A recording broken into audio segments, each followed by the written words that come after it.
Hi, everyone. My name is Rob Pushkis. I'm one of the assistant principals at the high school. What I'm going to do today is show you how to navigate Blackboard. Before I begin, what I want to say is that we have at the high school about 15 to 20% of our teachers that use Blackboard and the other percentage of our teachers that use Google Classroom. So teachers have some autonomy in how they want to present information to students. And then even within how they choose to use their learning management system, teachers have some different ways that they do things. So I think that the most important thing moving forward here before we dive into all this is to make sure you reach out to your child's teacher and just get some information off of them on how they're posting things. Students are pretty intuitive when it comes to technology. That doesn't mean they all are, but students have been using these for most of the year so far in some capacity. So I feel like they can navigate through things pretty easily. If they don't, once again, we all are at a point in technology where I feel like we're comfortable with email, reach out to the teacher, and even request a phone call if that's possible for you. A teacher can call you and walk you through some things over the phone if they would need to. But I feel like as of right now, we're all pretty established on how those things go. Okay, so in order to get to Blackboard, you'll need to have a Blackboard login. If you have your child's Blackboard login, you'll need to use that. But you can see here through the Pine Richland website, going to resources and finding Blackboard gives you the Blackboard login. If you can't navigate to that, just go ahead and type Pine Richland Blackboard login into Google and it'll navigate you right to this screen. Once you get there, it'll show you this, and you'll need to type in your username and password. Mine's just auto-filled because I've been to the site many times, but you can go into that and kind of get to where you need to go. So once you log in, a screen similar to this will pop up. Mine's standard. I haven't changed anything, but it probably looks a little bit different than yours because I have different access rights than a student would. But just to give you a view of what this screen looks like, this is the login that I need to use. So you can see right in the middle of the screen a list of classes. So I'm enrolled in various classes. Another way you can see your classes is to go up here to the top and hit this little button and your classes will pop in this way. Now there's several other tools and functions within Blackboard, but I'm going to keep this pretty standard for you just so you can navigate within a classroom and find what's coming up for students. So I'm going to jump into this Honors Algebra 2 course. It's one that I'm enrolled in as a student, so it'll give you more of the student view as far as what it looks like. So one of the neat things here is that under announcements, this teacher has week 32, which is where we are in the current year, and has the expectations posted for students there. So I'm going to go ahead and kind of jump ahead and click that only because it's a nice, easy option right off the bat.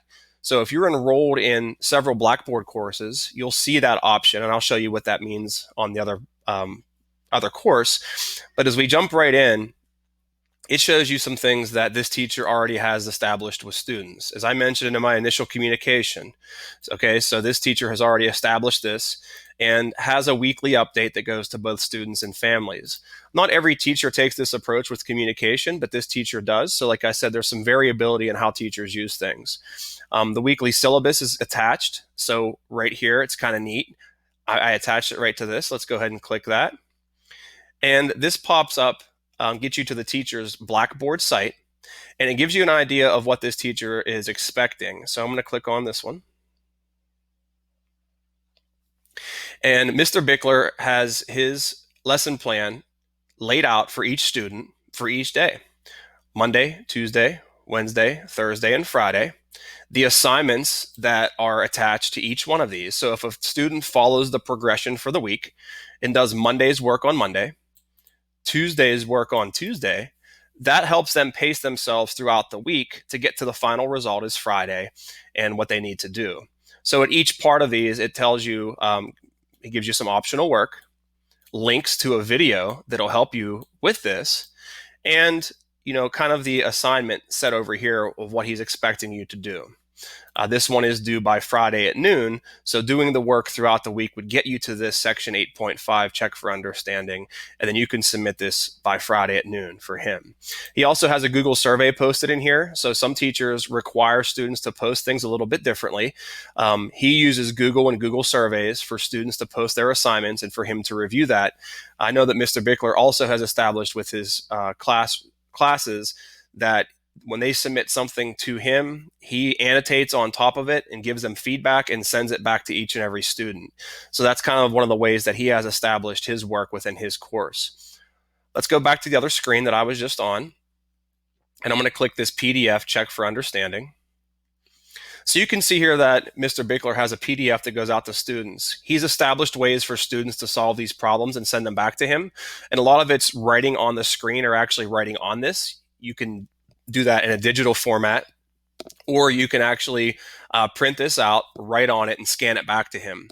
Mr. Bickler has provided that service for his students and has helped everybody kind of get through it to being able to submit their work within his class. So again, as I mentioned earlier, important to reach out to the teacher if there's something out there that you're unsure of.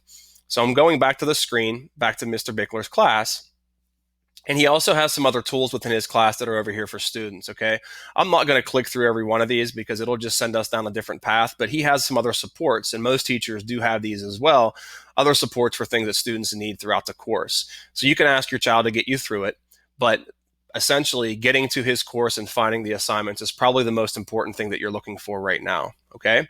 So I'm going to go back to my original window. I'm going to skip right into an honors.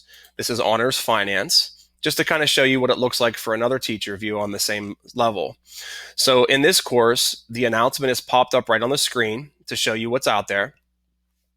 It gives you a learning goal and then steps throughout the week to complete certain assignments. Once again, we're not asking that on Tuesday this assignment is due and you need to turn it in on Tuesday. It's, hey, follow this progression throughout the week. And if you do these assignments each and every day, there won't be a large workload for you on Friday. Mrs. Kronklove here has 3 short graded assignments for this week, and she asks that one is a Google form. Okay, so that's how students are submitting their work through Google form. So most teachers don't use Blackboard as a place to complete and submit work.